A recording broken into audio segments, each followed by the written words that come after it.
السلام علیکم، آپ دیکھ رہے ہیں ٹاپ 10 نیوز۔ آئیے نظر ڈالتے ہیں آج کی 10 بڑی خبروں پر۔ یوم پاکستان پریڈ کامیابی سے منعقد۔ اسلام آباد میں 23 مارچ کی مرکزی پریڈ بھرپور انداز میں منعقد ہوئی۔ مسلح افواج کی شاندار کارکردگی نے عوام کے دل جیت لیے۔ ایران اسرائیل کشیدگی پر نئی سفارتی پیش رفت۔ عالمی طاقتوں نے دونوں ممالک کے درمیان تناؤ کم کرنے کے لیے مذاکرات شروع کر دیے۔ جنگ کے خدشات میں وقتی کمی دیکھی جا رہی ہے۔ IMF معاہدے کے قریب پاکستان۔ ذرائع کے مطابق پاکستان اور IMF کے درمیان معاہدہ آخری مراحل میں داخل ہو گیا، جلد مثبت اعلان کیا جائے گا۔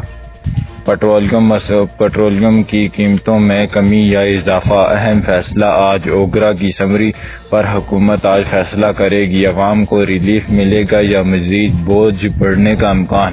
پنجاب میں رمضان ریلیف پیکیج کا اعلان کیا گیا۔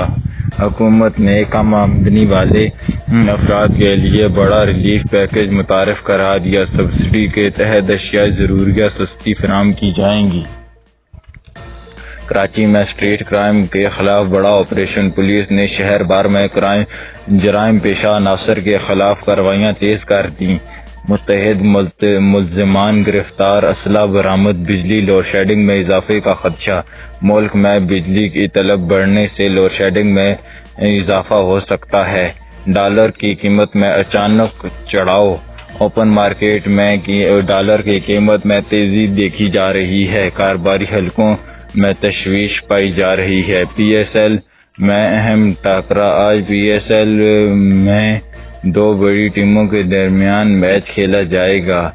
پوائنٹس ٹیبل پر بڑی تبدیلی کا امکان۔ سوشل میڈیا پر نئی پابندیوں کا امکان۔ حکومت نے سوشل میڈیا پلیٹ فارمز کے لیے نئے قوانین پر غور شروع کر دیا۔ فیس بک فیک نیوز روکنے کے لیے سخت اقدامات متوقع۔ مزید تازہ اپڈیٹس کے لیے ٹاپ 10 نیوز کو